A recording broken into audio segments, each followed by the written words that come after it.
নিচে চলে যাব। 1 2 3 হাই, আমি মিনি স্পাইডারম্যান। বুয়া আমাকে কেমন লাগছে বলো তো? ওই যে এখানে দেখে আমার একটু শখ হলো যে আমিও স্পাইডারম্যান সাজি, তাই আমিও সাজলাম। আমাকে কেমন লাগছে তোমরা বলবো। আসলে স্পাইডার আছে, দেখো আরেকজন স্পাইডার। নামো স্পাইডার নামো, ওকে বাঁচাও। আমাকে আমি হেল্প করি।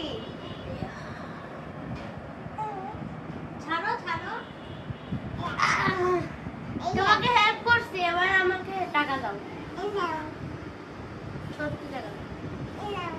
আমি চলে যাবো এখন স্পাইডার। টাটা।